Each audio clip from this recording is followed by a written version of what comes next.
નમસ્કાર, good morning. કેમ છો બધા મજામાં? પાર્થ તેરૈયા આપ સૌનું અડ્ડા 247 ગુજરાતના ઓનલાઈન પ્લેટફોર્મ ઉપર સ્વાગત કરું છું. આજે આપણે મળીએ એ પહેલાં આપણે એક મોટિવેશન કોટથી લેક્ચરની શરૂઆત કરીએ, બરાબર? તો એ શું છે એ જોઈએ આપણે. Dreams don't work unless you do. એટલે આનો મિનિંગ શું છે, એ શું કહેવા માંગે છે કે તમે તમારા સપના જુઓ, પરંતુ એ અચીવ કરવા માટે જો તમે કાંઈ વર્ક ન કરો ને તો એ સપના સપના જ રહી જવાના છે. સમજાય છે? એટલે જો તમારે તમારું ડ્રીમ અચીવ કરવું હોય ને તો તમારે એની પાછળ મહેનત કરવી પડે, હાર્ડવર્ક કરવું પડે. જેવું તમે એની પાછળ વર્ક કર્યું હશે, તમે જેવી હાર્ડવર્ક કરી હશે, એવું તમને તમારું જે ડ્રીમ છે એ અચીવ થશે. તમે જે પ્રમાણે મહેનત કરતા હો, તમે જે પ્રમાણે સપોઝ આપણે એક્ઝામ્પલ લઈએ, તમે કોઈ પણ એક્ઝામની પ્રિપેરેશન કરો છો, તો તમે પ્રિપેરેશન કરતા હોય ક્લાસ 1, 2ની, ક્લાસ 3ની, તમે એના પાછળ રીડિંગમાં જેટલો ટાઈમ સ્પેન્ડ કરતા હશો, 10-12 કલાક કરતા હો, 15 કલાક કરતા હો, અને કેવો ઇફેક્ટિવલી કરો છો, એના ઉપરથી તમારું કયું એક્ઝામ પાસ થશે એ નક્કી થાય. એટલે જો તમે ફૂલ મહેનત કરી હશે, હાર્ડવર્ક કર્યું હશે, તમે એમાં મધ્ય રહ્યા હશો, તો ક્લાસ 1, 2 એક્ઝામ નીકળી જાય અને તમે અડધું ધ્યાન બીજે રાખીને અડધું ધ્યાન રીડિંગમાં એવી રીતના રાખ્યું હશે, તો માંડ એકાદી એક્ઝામ પાસ થાય એવું થાય. એટલે તમે જે પ્રમાણે મહેનત કરી હશે એ પ્રમાણે તમારું ડ્રીમ તમે અચીવ કરી શકો, બરાબર? અડ્ડા 247 ગુજરાતની ઓનલાઈન એપ્લિકેશન છે. કઈ? તમે પ્લે સ્ટોર ઉપર જાશો, અડ્ડા 247 ગુજરાત સર્ચ કરશો અથવા અડ્ડા 247 લખશો એટલે તમને આ એપ્લિકેશન મળી જશે. એમાં તમે ઈમેલ અને મોબાઈલ નંબર નાખી તમે લોગિન કરી શકશો. પછી લોગિન કર્યા પછી તમારે કઈ ફિલ્ડમાં જવું છે એટલે અલગ અલગ ઓપ્શન આવશે. ગુજરાત આવશે, પછી બેન્કિંગ, પીઓના, આરઆરબીના બધાના ઓપ્શન આવશે. જે એક્ઝામની તમે પ્રિપેરેશન કરતા હો એ તમારે સિલેક્ટ કરવાનું રહેશે, એટલે તમને એના વિશે બધું અપડેટ મળતું રહેશે. અડ્ડા 247 ગુજરાતની ટેલિગ્રામ ચેનલ છે, એ તમને ખ્યાલ જ છે, બરાબર? એના ઉપર બધા જ અપડેટ, જે કોઈ પણ એક્ઝામનું અપડેટ છે, નવી નોટિફિકેશન આવે, નવી રિક્રુટમેન્ટ બહાર પડે, તેમજ જે યુટ્યુબ ઉપર અને અલગ અલગ બધા લેક્ચર મુકાતા હોય બધા સબ્જેક્ટના, અલગ અલગ ફેકલ્ટી દ્વારા, નિષ્ણાત ફેકલ્ટી દ્વારા જે લેક્ચર લેવાય છે, એ બધા અડ્ડા 247 ગુજરાતની યુટ્યુબ ચેનલમાં જે લિંક હોય એ બધી ટેલિગ્રામમાં શેર થતી હોય છે. એટલે તમે જોઈન કરશો તો તમને બધા જ અપડેટ મળતા રહેશે, બરાબર? આજે આપણે શું ડિસ્કસ કરવાનું છે? આજે આપણે રાષ્ટ્રીય આવક એટલે કે નેશનલ ઇન્કમ શું વર્ક કરે છે, નેશનલ ઇન્કમ શું કામ ઉપયોગી છે, એનું શું મહત્વ છે, એના વિશે આપણે ડિસ્કશન કરવાનું છે, બરાબર? તો આપણે આજના ભાગ છે રાષ્ટ્રીય આવકનો, એમાં શું ડિસ્કશન કરવાનું છે કે રાષ્ટ્રીય આવકનો ઇતિહાસ શું હતો, એનું મહત્વ શું છે, એના વિશે આપણે ડિસ્કસ કરશી, બરાબર? તો જોઈએ રાષ્ટ્રીય આવક, ઇતિહાસ અને મહત્વ. આપણે શું જોવાનું છે કે આજના દિવસમાં એનું મહત્વ શું છે, અત્યારે રાષ્ટ્રીય આવક શું કામ ઉપયોગી છે, એ ડિસ્કસ કરશું. પછી એનો અર્થ, મિનિંગ, કોઈ પણ વસ્તુ એનો મિનિંગ તો આપણે ડિસ્કસ કરવો જ પડે પહેલા, બરાબર? પછી એની અવધારણાઓ કઈ છે, એટલે કયા કયા મેઝરમેન્ટ આવે એમાં. રાષ્ટ્રીય આવકમાં જીએનપી આવે, જીડીપી આવે, એમએનપી આવે, એ બધા અલગ અલગ ટાઈપના જે નેશનલ ઇન્કમ માપવાના સોર્સ છે, એ બધું કેમાં આવે?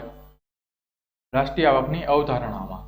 પછી રાષ્ટ્રીય આવક માપવાની પદ્ધતિ એ કઈ કઈ છે, તો કે 3 પદ્ધતિ છે રાષ્ટ્રીય આવક માપવાની. કઈ?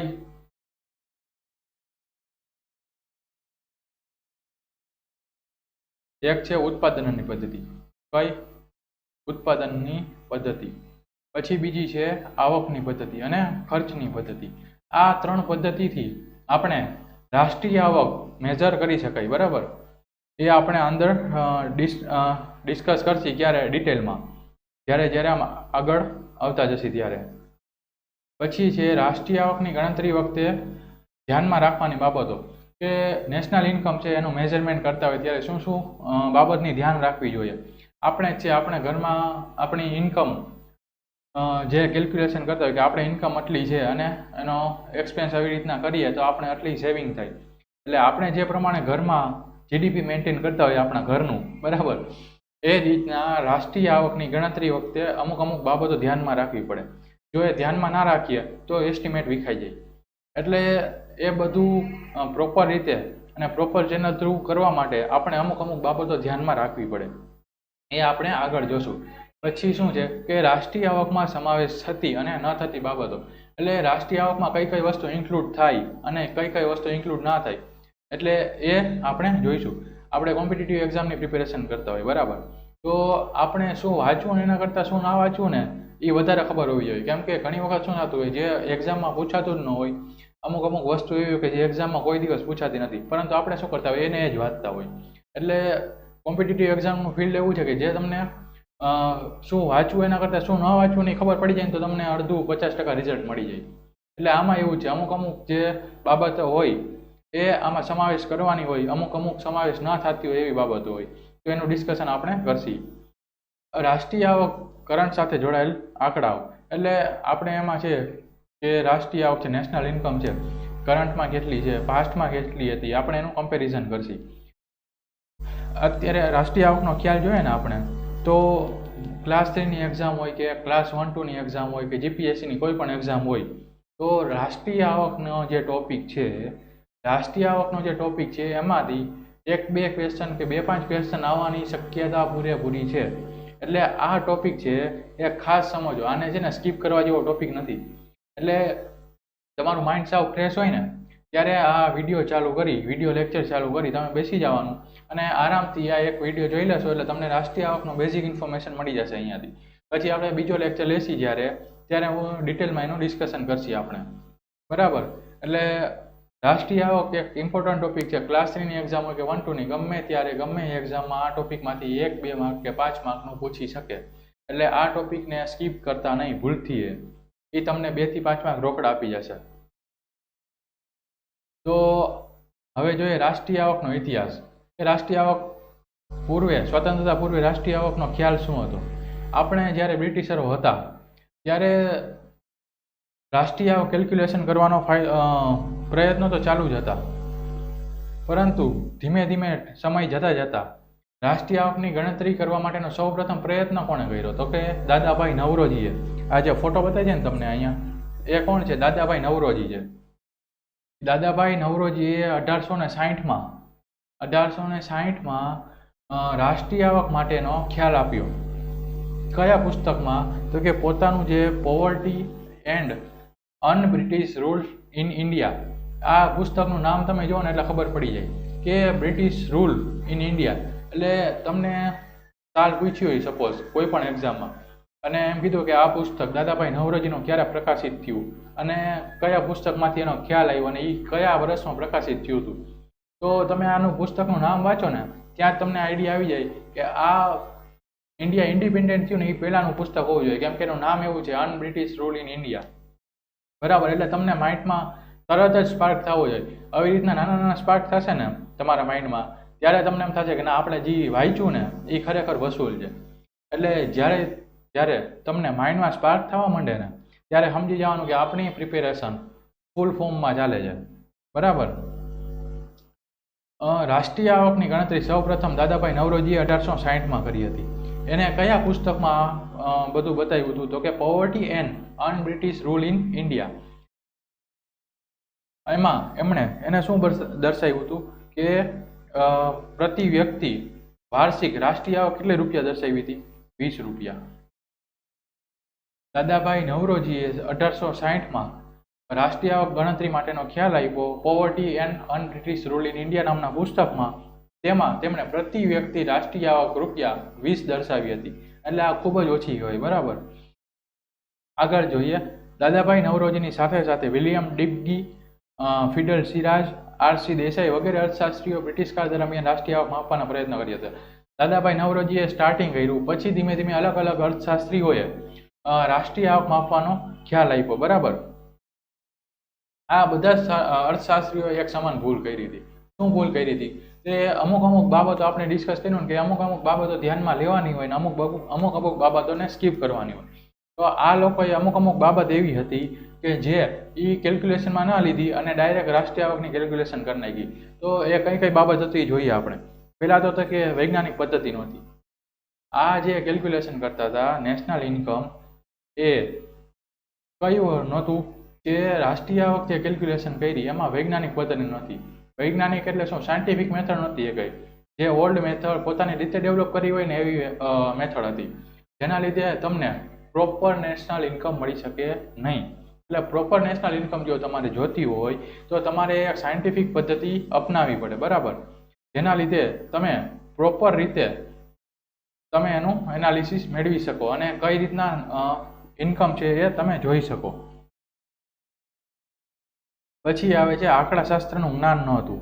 આંકડાશાસ્ત્ર એ એક ખૂબ જ ઉપયોગી વસ્તુ છે. ક્યારે? કે જ્યારે આંકડાશાસ્ત્ર એ ખૂબ જ ઉપયોગી વસ્તુ છે. કેમાં? તો કે રાષ્ટ્રીય આવકના મેઝરમેન્ટમાં, બરાબર. જો આમાં આંકડાશાસ્ત્રનું જ્ઞાન ન હોય ને, નેશનલ ઇન્કમમાં, તો તમારે બેઝ યર કયું લેવું, એસેસમેન્ટ યર કયું લેવું, અમુક જે વસ્તુ છે કેલ્ક્યુલેશન માટેની, એ તમને આઈડિયા ન આવે. અને આંકડાશાસ્ત્રનું જો જ્ઞાન હતું એ લોકોને, તો એ લોકો પાસે પ્રોપર આંકડા નહોતા કે પરફેક્ટ કેલ્ક્યુલેટ કરીને આ આંકડા આપ્યા હોય. એટલે એ લોકોને શું થતું કે નેશનલ ઇન્કમ જે મળે પ્રોપર રીતે નહોતી મળતી. પછી શું? રાષ્ટ્રીય આવક માત્ર કૃષિ ઉત્પન્નની જે વસ્તુ હોય એમાંથી જે આવક થઈ હોય એના ઉપર ડિપેન્ડ કરતું. કૃષિ ઉત્પન્નની ગણના થતી. એટલે ઉદ્યોગો દ્વારા જે, પછી સેવા ક્ષેત્ર દ્વારા જે છે ઇન્કમ થતી હોય એની ક્યાંય કેલ્ક્યુલેશન નેશનલ ઇન્કમમાં થતી નહોતી. આપણે ખબર છે એમ, પહેલા આઝાદી પૂર્વે જ્યારે અંગ્રેજો આવ્યા ત્યારે શરૂઆતમાં ભારતના 80-85% લોકો કેના ઉપર ડિપેન્ડ હતા? 80-85% લોકો કેના ઉપર ડિપેન્ડ હતા? કૃષિ ઉપર. એટલે એ સમયે ફક્ત કૃષિને જ જે ઇન્કમ થતી કૃષિમાંથી એને જ ગણના કરી હતી. એટલે ઉદ્યોગો અને સેવાઓમાંથી જે ઇન્કમ થતી એ તો પડતી મુકાઈ ગઈ. એટલે શું થાય? નેશનલ ઇન્કમ જે ખરેખર મળવી જોઈએ એ મળે નહીં. આપણે જોયું એમ આંકડાશાસ્ત્રનું જ્ઞાન નહોતું, એટલે એ લેક ઓફ નોલેજ હતું. અને જે આંકડા મળતા એ આંકડાકીય સંસ્થા દ્વારા પ્રમાણિત નહોતા. એટલે જે આંકડા મળ્યા હોય એના ઉપર આપણે ડિપેન્ડન્ટ ન રહી શકીએ. એને આપણે કાં તો સાચી અથવા કાં તો ખોટી માહિતી મળે. એટલે આ મેઇન જે એની ભૂલ હતી. કઈ તો કે વૈજ્ઞાનિક પદ્ધતિ નહોતી, આંકડાશાસ્ત્રનું જ્ઞાન નહોતું, પછી કૃષિ ઉત્પન્નની જે આવક હતી એના ઉપર જ રાષ્ટ્રીય આવક ગણતા, અને જે આંકડા મળતા એ કોઈ પણ ઓથેન્ટિકેટ સંસ્થા ઇન્સ્ટિટ્યૂટ વગરના હતા, કે આંકડાકીય સંસ્થા દ્વારા કોઈ આંકડા પ્રમાણિત કરેલા નહોતા, બરાબર. એના લીધે ઘણી બધી મિસઅન્ડરસ્ટેન્ડિંગ થઈ અને ખોટી રાષ્ટ્રીય આવક મળતી. દાદાભાઈ નવરોજીએ પોતાનું પુસ્તક poverty and unbritish rule in ઇન્ડિયામાં પ્રતિ વ્યક્તિ ₹20 આવક દર્શાવી હતી. આપણે જોયું એમ કે આ દાદાભાઈ નવરોજીની જે પુસ્તક હતી એનો ફોટો છે, બરાબર, જોઈ લેજો સરખો. દાદાભાઈ નવરોજી સાથે વિલિયમ ડિગ્બી, આપણે જોયું તેમ અલગ અલગ અર્થશાસ્ત્રીઓ પછી દાદાભાઈ નવરોજીની સાથે રાષ્ટ્રીય આવક માપવાના પ્રયત્નો કર્યા. પછી આપણે એમને જે કરેલી એ ભૂલ બધી જોઈ ગયા.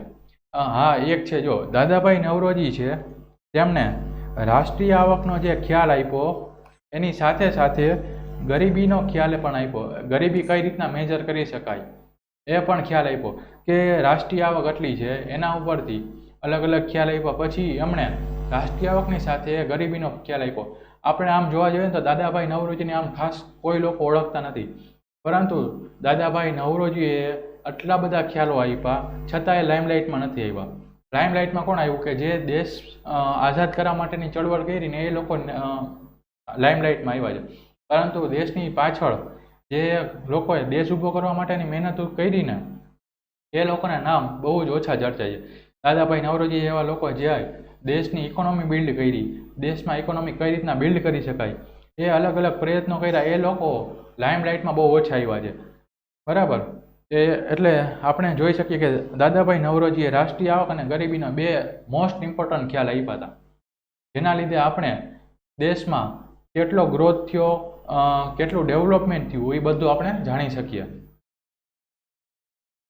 પછી આપણે જોયું કે સૌપ્રથમ પ્રયત્ન કોણે કર્યો હતો? દાદાભાઈ નવરોજીએ.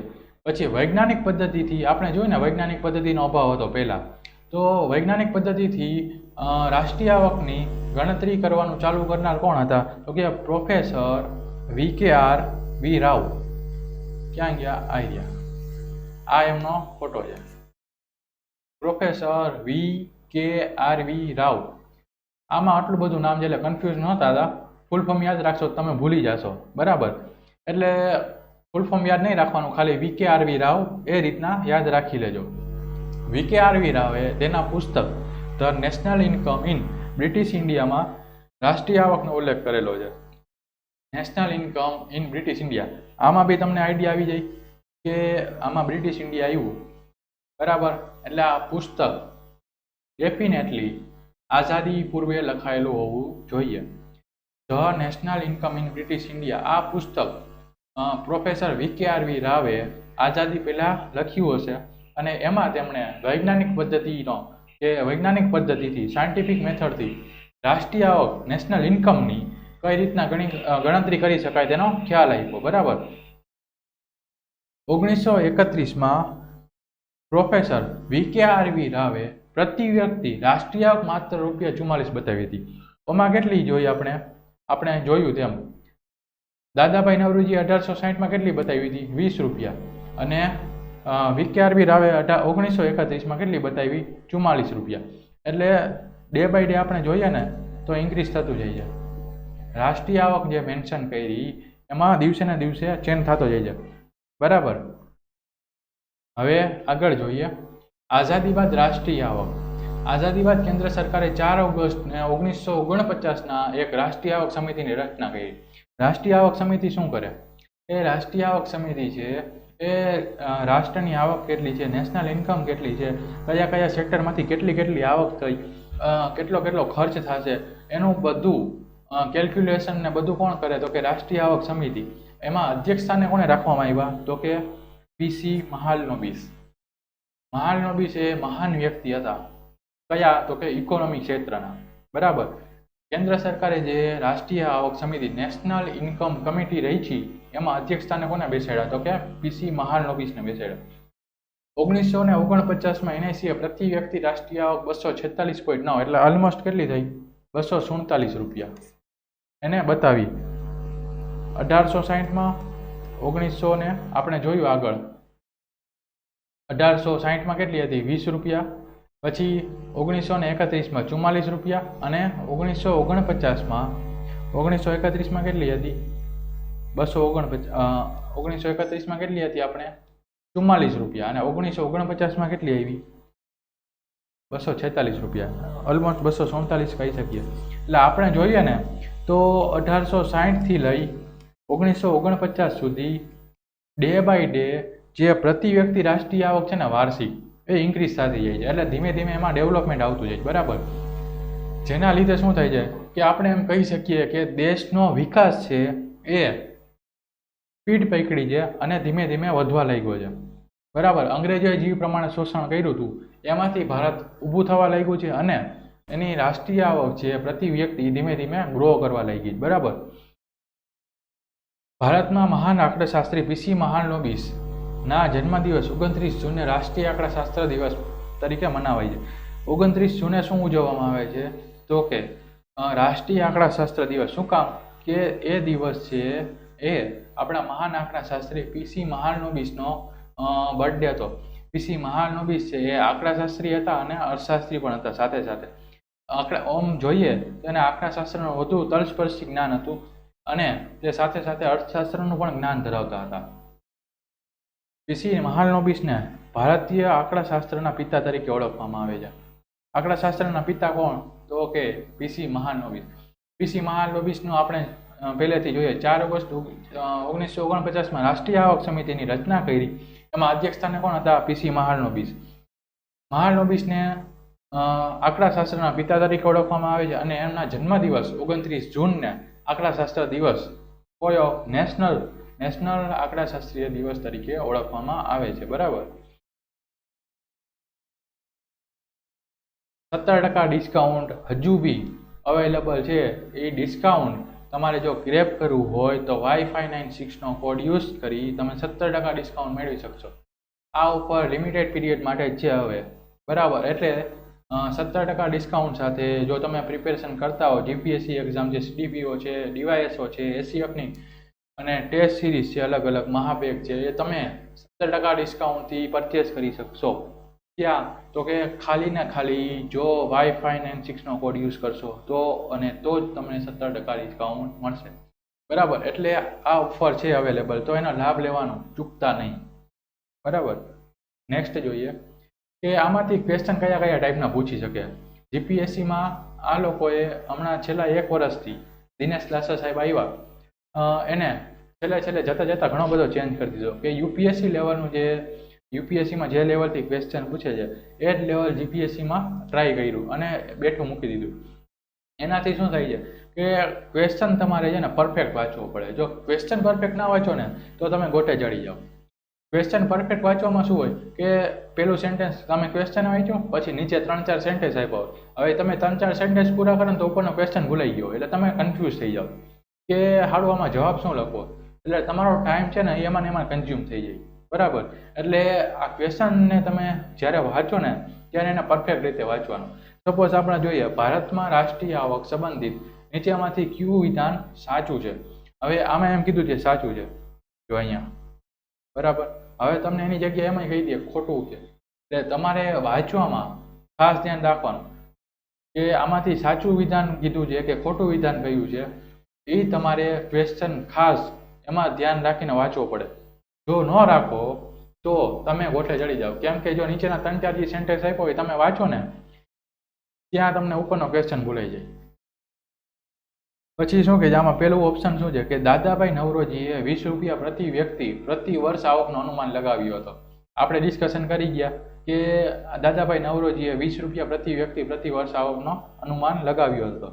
પછી બીજો પોઈન્ટ શું છે કે સૌ પ્રથમ રાષ્ટ્રીય આવકનું વૈજ્ઞાનિક પદ્ધતિથી અનુમાન દાદાભાઈ નવરોજી દ્વારા 1860માં લગાવ્યું હતું. દાદાભાઈ નવરોજીએ કર્યું હતું? કોણે કર્યું હતું? તમને ખ્યાલ છે તો આન્સર કરો. આનો શું આન્સર આવશે? દાદાભાઈ નવરોજીએ 20 રૂપિયા પ્રતિ વ્યક્તિ પ્રતિ વર્ષ આવકનો અનુમાન લગાવ્યો હતો અને સૌ પ્રથમ રાષ્ટ્રીય આવકનું વૈજ્ઞાનિક પદ્ધતિથી અનુમાન દાદાભાઈ નવરોજી દ્વારા 1860માં લગાવાયું હતું. આનો આન્સર શું આવશે તમે કોમેન્ટ કરો, ત્યાં હું પછી આન્સર આપું. બરાબર, શું આવશે આનો આન્સર? તમને શું લાગે છે? જોજો અહીંયા ખાસ વાંચજો. અહીંયા વિધાન શું છે તમને સાચું પૂછ્યું છે, એટલે કન્ફ્યુઝ નહીં થવાનું. એક્ઝામમાં આ જ વસ્તુ ખાસ વાંચવાની અને ખાસ જોવાનું કે શું પૂછ્યું છે અને શું નથી પૂછ્યું. એ તમે ખાસ નહીં વાંચો ને તો તમે ગોટે ચડી જશો એમાં. બરાબર, હવે આનો આન્સર શું આવે જોઈએ. દાદાભાઈ નવરોજીએ 20 રૂપિયા પ્રતિ વ્યક્તિ પ્રતિ વર્ષ આવકનો અનુમાન લગાવ્યો હતો. આ સાચું છે? હા સાચું છે. તો પેલું તો સાચું આવશે જ, પેલું તો સાચું જ છે. હવે બીજું જોઈએ, સૌ પ્રથમ રાષ્ટ્રીય આવકનું વૈજ્ઞાનિક પદ્ધતિથી અનુમાન દાદાભાઈ નવરોજી દ્વારા 1860માં. તો કે ના સાહેબ, આ દાદાભાઈ નવરોજીએ નહોતું કર્યું. તો કે કોણે કર્યું હતું? તો એ તો હવે જોવું પડે એમ કે બધા. એટલે આવું ન થાય, એટલે તમારે ખાસ ધ્યાન રાખવું પડે. સમજાય છે વાત? આ કોણે કર્યું હતું કે આપણે ઓલા રાવ દાદાનું નામ સાંભળ્યું. બરાબર, જોયું ને? એને કેટલા રૂપિયાનું અનુમાન આપ્યું હતું કે 44 રૂપિયા. કેટલા? 44 રૂપિયાનું પ્રતિ વ્યક્તિ પ્રતિ વર્ષ આવકનું અનુમાન લગાવ્યું હતું. ક્યારે? તો કે 1931. બરાબર, એટલે આમાં શું વિધાન આવશે કે ફક્ત એક જ સાચું છે. એટલે શું ઓપ્શન આવે? માત્ર એક. હવે જો અહીંયા તમને એમ કીધું હોત ને કે આમાંથી કયું વિધાન ખોટું છે તો આમાં શું આવે? તો માત્ર બી જ આવે. સમજાય છે મારી વાત? તો શું આવે? અહીંયા ખાલી એમ કીધું હોત કે કયું વિધાન ખોટું છે તો આનો આન્સર શું આવે? માત્ર 2. એટલે આ રીતના તમે જ્યારે ક્વેશ્ચન વાંચો ને ત્યારે ખાસ ધ્યાન રાખવાનું કે શું પૂછ્યું છે, શું સાચું છે, શું ખોટું છે. એ પૂછ્યું હોય તો તમારે ક્વેશ્ચન ફરજિયાત સરખી રીતના વાંચવો જ પડે. જો ન વાંચો તો તમે આગળ તમને આવડતું હોય તો ખોટો ટીક કરીને આવો એવું બને. તમને આ ખ્યાલ જ છે કે દાદાભાઈ નવરોજીએ નહોતો આપ્યો વૈજ્ઞાનિક પદ્ધતિનો ખ્યાલ, તો તમને ખ્યાલ જ છે કે એને નથી આવ્યો. પરંતુ જો ઉપર એમ પૂછ્યું હોય સાચું છે તો તમે ત્યાં ખોટું પડી જાઓ નીચે. એટલે કોઈ પણ એ રીતના તમે આન્સર કરો ત્યારે ખાસ એ ધ્યાન રાખવાનું કે ક્વેશ્ચનમાં શું પૂછ્યું છે ને એ જોઈને પછી અંદરના સેન્ટેન્સ વાંચવાનો અને પછી આન્સર કરવાનો. હવે બીજો ક્વેશ્ચન જોઈએ, નીચેનામાંથી કોને પ્રસિદ્ધ પુસ્તક poverty and un British rule in India લખ્યું હતું? કોણે લખ્યું હતું? રવિન્દ્રનાથ ટાગોર, પીસી મહાલનોબિસ, દાદાભાઈ નવરોજી કે આરસી દેસાઈ? ઓબ્વિયસ છે, આપણે અત્યારે કયા કયા વ્યક્તિ જોયા? એક તો પીસી મહાલનોબિસ જોયા અને દાદાભાઈ નવરોજી. આ બે સિવાય બીજા બેનો તો આપણે જોયા નથી. એટલે ઓપ્શન કયો? આ બેમાંથી એક આવશે. પીસી મહાલનોબિસ તો શું હતા? આંકડા શાસ્ત્રી હતા, એટલે એક જ વૈધા. કોણ વૈધા? તો કે દાદાભાઈ નવરોજી. એટલે આ રીતના તમે તમારું માઇન્ડ ઓપ્શનને સિલેક્ટ કરવામાં કાઢી નાખશો ને, જો તમારું રીડિંગ પાવરફુલ હશે ને, તો ક્વેશ્ચન પૂછ્યો નહીં હોય ને, જે ક્વેશ્ચન પૂછ્યો હશે બરાબર, કે suppose poverty and un British rule in ઇન્ડિયાનું પુસ્તક પ્રકાશિત કોણે કર્યું તમને પૂછ્યું, તમને ખ્યાલ નથી કે કોણે કર્યું, પરંતુ જો ઓપ્શનમાં બીજા ઓપ્શન હશે, આ 4 ઓપ્શન છે બરાબર, એમાંથી આપણે કેમ લાઇટ થઈ ગઈ કે રવિન્દ્રનાથ ટાગોર તો એવું પુસ્તક લખે નહીં, પછી આરસી દેસાઈજી એવું પુસ્તક લખે લે, હોય કોણ તો કે બી અને સી ઓપ્શન હોય. હવે પીસી મહાલનોબિસ તો આંકડા શાસ્ત્રી છે, એટલે ઈ પણ ન હોય, એટલે વૈધું શું દાદાભાઈ નવરોજી. એટલે તમે બીજા ટોપિકને એવી રીતના ડિટેલમાં વાંચ્યું હોય ને, તો તમને જે ક્વેશ્ચન પૂછ્યો એ ન આવડતો હોય તો તમે એનો આન્સર કરી શકો. એટલે તમારે ક્વેશ્ચન ને બધું છે ને ખાસ પ્રોપર રીતે અને પ્રોપર ધ્યાન દઈને વાંચ્યું હોય ને તો તમને આ બધું ઇઝી પડે. સમજાય છે વાત? એટલે વાંચો અત્યારે ફૂલ ફોકસ વાંચવામાં જ હોવું જોઈએ. હવે રાષ્ટ્રીય આવકની ગણતરી શા માટે કરવામાં આવે છે? આપણે જોઈએ કે રાષ્ટ્રીય આવકની કેલ્ક્યુલેશન કરવાની જરૂર શું છે. હવે આપણે એક એક્ઝામ્પલ લઈએ કે આપણે આપણા ઘરમાં બધા એક નહીં બધા પોતાના ઘરમાં એક અર્નિંગ પર્સન હોય કે 2 અર્નિંગ પર્સન હોય કે 3 હોય બરાબર. હવે એની મંથલી ઇન્કમ કેટલી છે એની કેલ્ક્યુલેશન કરતા હોય, અને ઇન્કમ કેટલી થશે ટોટલ. જોબ કરતા હોય તો ફિક્સ જ હોય કે આટલો સેલરી આવવાની છે બરાબર. બિઝનેસ કરતા હોય તો એમાં એસ્ટિમેટ કરે કે આ વખતે આપણે મહિનામાં કેટલી આવક થશે, એના ઉપરથી એક્સપેન્સનું જે લિસ્ટ હોય એ બનાવે. એટલે ઘરમાં પણ જો આપણે ઇન્કમની કેલ્ક્યુલેશન કરવી પડતી હોય કે કેટલી ઇન્કમ થશે, એના ઉપરથી મંથલી એક્સપેન્સનું બધું કરતા હોય, સેલેરી હોય તો સેલેરી ખબર છે કે આ મહિનામાં આટલી સેલેરી આવશે, તો જે આવક થાય છે એનું મેઝરમેન્ટ, એનું હિસાબ આપણે ઘરમાં રાખતા હોય તો સાહેબ આ નેશનલ લેવલનું છે. એટલે નેશનલ લેવલે આની ગણતરી કરવી ખૂબ જ કોમ્પ્લિકેટેડ બની જાય. આપણે એક ઘરમાં જો અઘરું લાગતું હોય તો ત્યાં નેશનલ લેવલે તો અઘરું પડવાનું જ છે. હવે ઘરમાં 1લી તારીખે પગાર આવ્યો હોય 50,000 રૂપિયા બરાબર, 50,000 પગાર આવ્યો હોય અને એમાંથી તમારે 5,000 રિઝર્વેશન રાખી જ દેવાના હોય. જો રિઝર્વેશન ન રાખો તો ડખા થાય. શું થાય કે તમે 20 તારીખ સુધીમાં 50,000 પૂરા કરી દીધા કે 45,000 કે 48,000 પૂરા કરી દીધા અને છેલ્લા 10 દિવસ માટે 2,000 વધ્યા બરાબર. અને છેલ્લે પછી ઘરવાળા હોય એને જવું હોય પાર્લરમાં, અને પછી જ્યારે 5-7,000 રૂપિયા એ માગે અને તમારી પાસે રૂપિયા ન હોય ને તો સાહેબ ડખા થાય મોટા. 50,000 પગારમાંથી તમે 10% અમારા માટે નથી બચાવી શકતા એમ કહે પછી. એટલે જો તમે એને પાર્લરમાં ના જવા દો તો પતી ગયું. એને ડિમાન્ડ કરી તો તમારે એને આપવા જ પડે, પછી તમારું કાંઈ હાલે જ નહીં, તમારે ગમે ત્યાં મેળ કરવો પડે. એટલે આ વસ્તુ ન થાય, એટલે તમારે પહેલેથી એને મેનેજમેન્ટ કરવું પડે બરાબર. એટલે નેશનલ ઇન્કમમાં એવું છે કે તમારે કોઈ પણ વસ્તુ હોય એનું મેનેજમેન્ટ પહેલેથી કરવું પડે. હવે રાષ્ટ્રીય આવકનું મહત્વ જોઈએ કે દેશની આર્થિક સ્થિતિનું વાસ્તવિકતા જાણવા માટે. અત્યારે દેશની વાસ્તવિક સ્થિતિ શું છે, કરંટમાં નેશનલ ઇન્કમ કેટલી છે, કેટલા લેવલે ગ્રો કરે છે, એ બધું જાણવા માટે રાષ્ટ્રીય આવક મહત્વનું સાધન છે. કે અત્યારે ભારતને કઈ જગ્યાએથી કેટલી આવક થાય છે, વિદેશી હુંડિયામણમાં કેટલી આવક થાય છે, વિદેશી હુંડિયામણ કેટલું છે. હવે આપણે કોરોનામાં જોઈએ તો આપણે ઇમ્પોર્ટ તદ્દન ઓછું થઈ ગયું હતું. કેનું? તો કે ઓઇલનું. આપણે જે ઓઇલ યુઝ કરીએ છીએ એને રિફાઇન કરીને પેટ્રોલ ને ડીઝલ બનાવીએ છીએ બરાબર.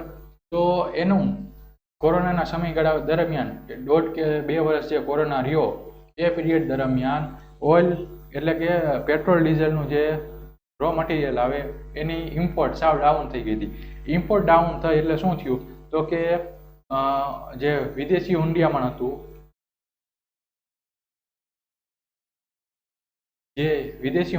હતું, ને એ આપણા પાસે ખૂબ જ ટોપ લેવલે પહોંચી ગયું એનું કલેક્શન. કેમ? તો કે આપણે ક્રૂડ ઓઇલ ને બધું ઓછું મંગાવીએ એટલે કોઈને પેમેન્ટ કરવાનું થાય નહીં, અને એ બધું કલેક્ટ થતું રહ્યું. એટલે હમણાં તમે જોયું હોય કે અત્યાર સુધીની ટોચ ઉપર વિદેશી હુંડિયામણ ઇન્ડિયાનું જતું રહ્યું હતું, પરંતુ ધીમે ધીમે જેમ જેમ ક્રૂડ ઓઇલનો ભાવ વધતો ગયો અને એની ડિમાન્ડ વધતી ગઈ એમ એમ વિદેશી હુંડિયામણ પાછું ડાઉન થતું ગયું. એટલે વિદેશી હુંડિયામણ એક એવી વસ્તુ છે કે તમારા ઇકોનોમીને ખૂબ જ સ્ટ્રોંગ બનાવે છે. એવી જ રીતના રાષ્ટ્રીય આવક પણ એવું જ છે કે તમારી આર્થિક સ્થિતિ કેવી છે એની વાસ્તવિક રીતે બતાવે. આર્થિક વિકાસ સંબંધિત નીતિઓનું મૂલ્યાંકન કરવા, એ આર્થિક વિકાસ સંબંધિત નીતિઓ એટલે દેશે ખરેખર કેટલો વિકાસ કર્યો છે કે કેટલું ડેવલપમેન્ટ કર્યું છે એ જાણવા શું કરવાનું, તો કે રાષ્ટ્રીય આવકનો ખ્યાલ મહત્વનો બની રહે. આર્થિક વિકાસ સંબંધિત ભાવ નીતિઓનું ઘડતર કરવા, એટલે આર્થિક વિકાસને સંબંધિત ભાવિ નીતિ એટલે ફ્યુચરમાં આર્થિક વિકાસ કઈ રીતના કરવો, કઈ રીતના એનું ડેવલપમેન્ટ કરવું, કે એનું એસ્ટિમેટ બનાવવું, એનું જે શું કે આપણે એસ્ટિમેટ બનાવે, વિચારણા કરે, એ બધું કેના ઉપરથી થાય, રાષ્ટ્રીય આવક ઉપરથી. કે રાષ્ટ્રીય આવક અત્યારે આટલી છે તો નેક્સ્ટ ફ્યુચરમાં આટલી પહોંચશે અને એના અમુક પર્સન્ટેજ કે આપણે આ ડેવલપમેન્ટમાં નાખવાના છે, એ પ્રમાણે ભાવિ નીતિઓનું ઘડતર કરવા માટે રાષ્ટ્રીય આવક આર્થિક વિકાસ સંબંધિત ભાવિ નીતિઓનું ઘડતર કરવા માટે ઉપયોગી છે. લોકોના જીવન ધોરણનું સ્તર જાણવા, જો રાષ્ટ્રીય આવક ડાઉન હતી આપણે ઇન્ડિપેન્ડન્ટ થયા ત્યારે, બરાબર, પછી ધીમે ધીમે ગ્રો કરતી ગઈ, જેના લીધે શું થયું, જીવન ધોરણ લોકોનું ઊંચું ચડતું ગયું. એવી જ રીતના દિવસે ને દિવસે જીવન ધોરણ લોકોનું કેવું છે એ જાણવા માટે શું જરૂરી છે કે રાષ્ટ્રીય આવક, લોકોની રાષ્ટ્રીય આવક કેટલી છે, માથાદીઠ આવક કેટલી છે એનો ખ્યાલ અલગ અલગ મેળવાય. રાષ્ટ્રીય આવકમાં માથાદીઠ આવકને અલગ અલગ ખ્યાલ મેળવાય, જેના ઉપરથી આપણે દેશના લોકોનું ખરેખર જીવન ધોરણ કેટલું સુધર્યું એનો ખ્યાલ મેળવી શકીએ. આર્થિક વિકાસની ગતિ જાણવા, આપણે ઓબ્વિયસલી જોઈએ કે જો નેશનલનું ડેવલપમેન્ટ થયું હોય એની ગતિ કેટલી છે એ આપણે ઇન્કમમાં થયેલા ચેન્જીસ ઉપરથી જાણી શકીએ. બે કે તેથી વધુ દેશો વચ્ચે આર્થિક વિકાસની તુલના કરવા, બે કે તેથી વધુ દેશો વચ્ચે આર્થિક વિકાસની તુલના કરવા. બે દેશો હોય, ભારત અને અમેરિકા લઈ લઈએ, બરાબર, તો એની બેની કમ્પેરિઝન કરવી હોય કે એમાં ઇકોનોમિક ડેવલપમેન્ટ કેટલું થયું છે, લોકો કેટલા આગળ આવ્યા છે, લોકોના જીવન ધોરણમાં કેટલો સુધારો થયો છે, લોકોના એજ્યુકેશન, હેલ્થ, લાઇફસ્ટાઇલમાં કેટલો સુધારો થયો છે, એની તુલના જો કરવી હોય ને બે કે તેથી વધુ દેશો વચ્ચે, તો નેશનલ ઇન્કમનો ખ્યાલ ખૂબ જ ઇઝી પડે ને ઇફેક્ટિવ રીતે એનું મેઝરમેન્ટ કરી શકાય, એની ઇફેક્ટિવ રીતે ડિફરન્શિએટ અને કેલ્ક્યુલેશન કરી શકાય. ક્ષેત્રીય વિકાસને, જો દેશનો વિકાસની તુલના કરી શકાતી હોય તો ક્ષેત્રીય વિકાસની તુલના રાષ્ટ્રીય આવકથી થઈ જ શકે, ઓબ્વિયસ છે એ તો. અર્થવ્યવસ્થામાં કૃષિ, ઉદ્યોગ, સેવા ક્ષેત્રનું યોગદાનનું વિશ્લેષણ કરવા માટે, અર્થવ્યવસ્થામાં કૃષિમાંથી કેટલી આવક થઈ, ઉદ્યોગમાંથી કેટલી આવક થઈ, સેવા ક્ષેત્રમાંથી કેટલી આવક થઈ, આ ત્રણ ક્ષેત્રમાંથી કેટલી આવક થઈ, કેટલું યોગદાન હતું, પર્સન્ટેજ હતા, એનું આપણે ધ્યાનમાં લાવી શકીએ. કેનાથી? રાષ્ટ્રીય આવકના જે પાર્ટ પડે એમાંથી. કૃષિમાંથી કેટલી અર્થવ્યવસ્થામાં પાર્ટિસિપેટ થયું, ઉદ્યોગમાંથી કેટલું પાર્ટિસિપેટ થયું, સેવામાંથી કેટલું પાર્ટિસિપેટ થયું. આપણે જોયું તેમ ભારત જ્યારે આઝાદ થયું એ પહેલાં અંગ્રેજો આવ્યા પહેલાં મુઘલ સામ્રાજ્ય હતું, બરાબર. મુઘલ સામ્રાજ્ય દરમિયાન 80 થી 85% લોકો કૃષિ ઉપર હતા, બરાબર. ત્યારે એ ટાઈમે વર્લ્ડ લેવલે ઇન્ડિયા 25% એક્સપોર્ટ કરતું હતું. જે વર્લ્ડના બીજા કન્ટ્રી 100% એક્સપોર્ટ કરતા ને એમાંથી 25% તો ખાલી ઇન્ડિયાનો હતો. ત્યારે શું હતું કે કૃષિ ક્ષેત્રનો ફાળો વધુ હતો, પરંતુ ટાઈમ જતાં કૃષિ ક્ષેત્ર ઉપર ડિપેન્ડન્ટ ઘટતું ગયું અને કૃષિ, ઉદ્યોગ અને સેવા ક્ષેત્ર ઉપર ઇક્વલી ડિસ્ટ્રીબ્યુટ થઈ ગયું. અને કયા ક્ષેત્ર કેટલું યોગદાન આપે છે એ જાણવું હોય ને અર્થવ્યવસ્થામાં, તો એનું વિશ્લેષણ કરવું હોય તો રાષ્ટ્રીય આવકનો ખ્યાલ છે એ ખૂબ જ ઇમ્પોર્ટન્ટ નીવડે છે. ત્યારે હવે આપણે એક વખત જોઈએ, રિવિઝન કરી લઈએ, બરાબર, પહેલેથી કે શું જોયું આપણે પહેલા. રાષ્ટ્રીય આવકનો ઇતિહાસ ને મહત્વ, અર્થ, અવધારણામાં શું આવે, જીડીપી આવે, જીએનપી આવે, એનએનપી આવે, બધા ખ્યાલ આવે. પછી રાષ્ટ્રીય આવક માપવાની પદ્ધતિઓ કઈ છે, તો કે ઉત્પાદન પદ્ધતિ છે, આવકની પદ્ધતિ છે અને ખર્ચની પદ્ધતિ છે. પછી કઈ બાબતો ધ્યાનમાં લેવાની એ આપણે જોઈશું, સમાવેશ થતી અને ન થતી બાબતો જોઈશું, અને કરંટ સાથે જોડાયેલા આંકડાનું આપણે એનાલિસિસ કરશું. સૌપ્રથમ ખ્યાલ કોણે આપ્યો? બિનવૈજ્ઞાનિક. વૈજ્ઞાનિક નહીં, બિનવૈજ્ઞાનિક કોણે આપ્યો? તો કે દાદાભાઈ નવરોજીએ. દાદાભાઈ નવરોજીએ સાથે ગરીબીનો પણ ખ્યાલ આપ્યો હતો. એટલે એના પુસ્તકનું નામ જ શું છે? Poverty and unbritish rule in India. એટલે આ પુસ્તકમાં એને નેશનલ ઇન્કમનો તો ખ્યાલ આપ્યો જ તો, પણ સાથે પોવર્ટીનો ખ્યાલ પણ આપ્યો હતો, બરાબર. એને આવક કેટલી બતાવી હતી કે 20 રૂપિયા. 44 રૂપિયા કોને બતાવી તો કે રાવે. અને 247 રૂપિયા કોને બતાવી તો કે નેશનલ ઇન્કમ કમિટીએ. આ કઈ સાલ હતી 1860. 44 રૂપિયા માટે કઈ સાલ હતી 1971. અને આ કઈ હતી 1949. બરાબર. ત્રણ અલગ અલગ છે.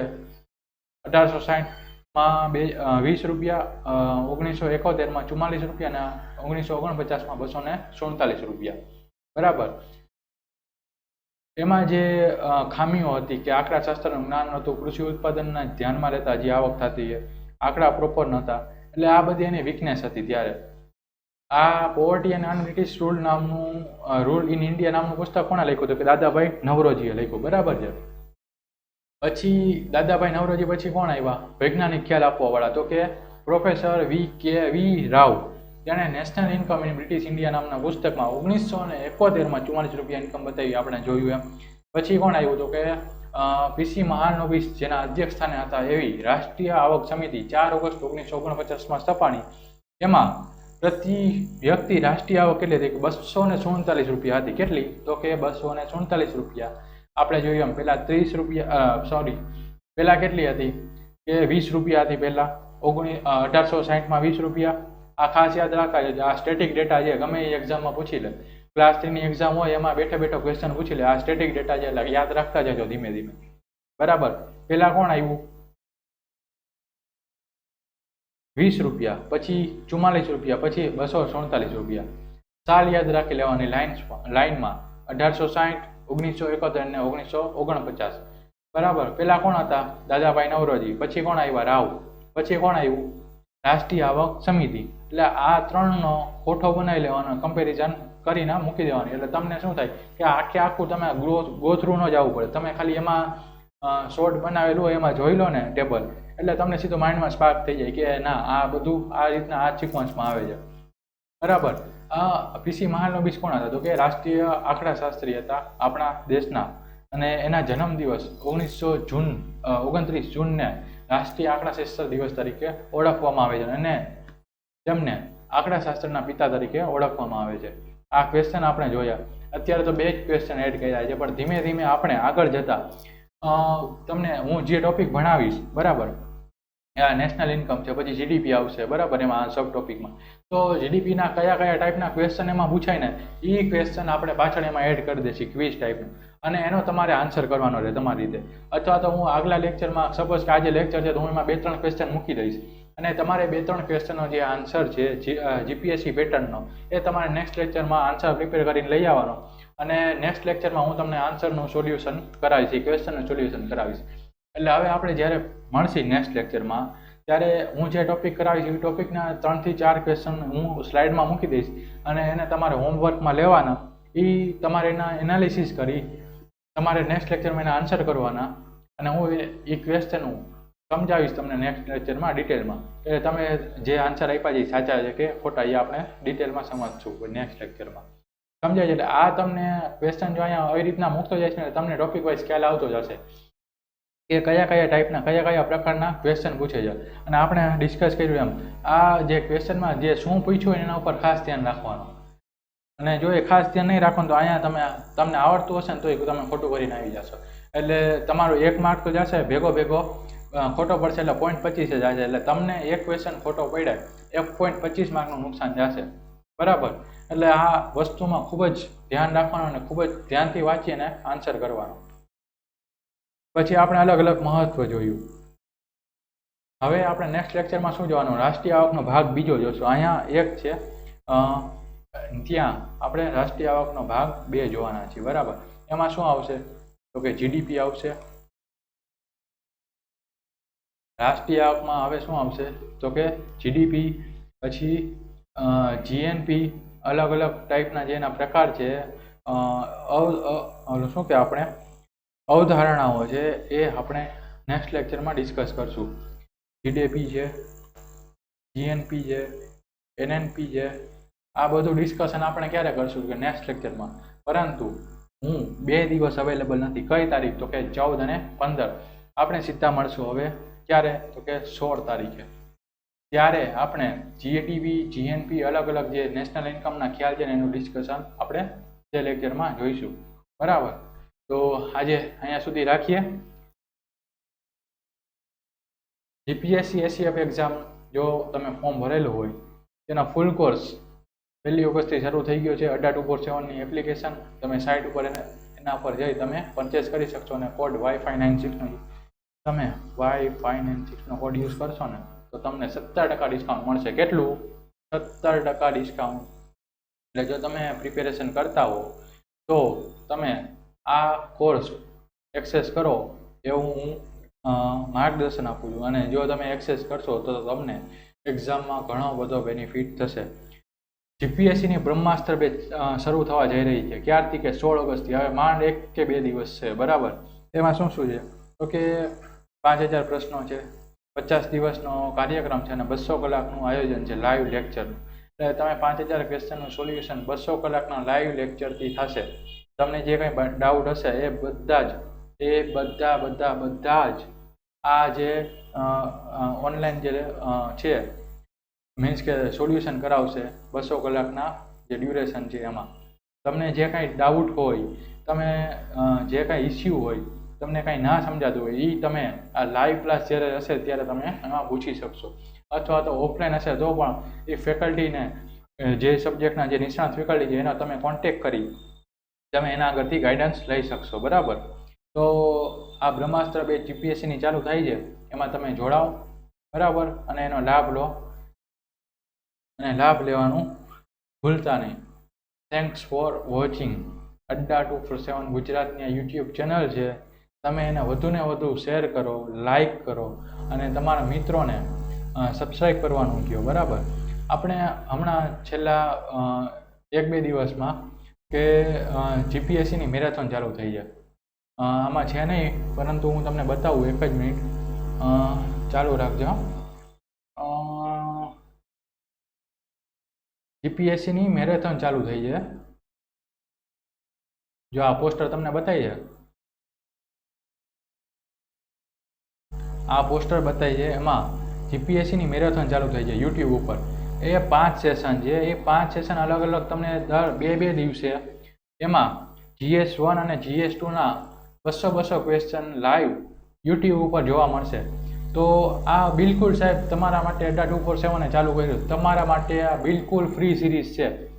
તમને આ સિરીઝ આવનારી જીપીએસસીની ડીવાયએસઓ, STI હોય, PI હોય કે એસીએફની એક્ઝામ હોય, કોઈ પણ એક્ઝામ હોય, એમાં તમને આ ખૂબ જ ઉપયોગી થશે. એટલે આ મેરેથોનમાં જોડાવાનું ખાસ ભૂલતા નહીં. જો તમારે ટાઈમ હોય અને ટાઈમ ના હોય તો સ્પેશિયલ આના માટે કાઢી લેજો, કેમ કે આ તમને ખૂબ જ બેનિફિશિયલ થશે. કોઈ પણ એક્ઝામ જીપીએસસીની હોય, એ ડીવાયએસ હોય, STI હોય, PI હોય કે કોઈ પણ એક્ઝામ હોય, તમે આનો સ્ક્રીનશોટ લઈ લેજો એટલે તમને શેડ્યુલનો ખ્યાલ આવી જાય. આ 12 તારીખથી એટલે કે ગઈકાલથી સ્ટાર્ટ થઈ ગયું છે. એટલે આ ફ્રીમાં છે, બિલકુલ તમારા માટે સ્ટાર્ટ કર્યું છે. એટલે આમને સબસ્ક્રાઈબ કરવાનું ભૂલતા નહીં અને શેર કરજો તમારા ફ્રેન્ડને, જેથી કરીને તમારા ફ્રેન્ડને અને તમને બી બેનિફિટ મળે આનું. બરાબર, તો અહીંયા સુધી રાખીએ છીએ. મળીએ 16 તારીખે. ચલો, bye bye. Have a great day. Thank you so much.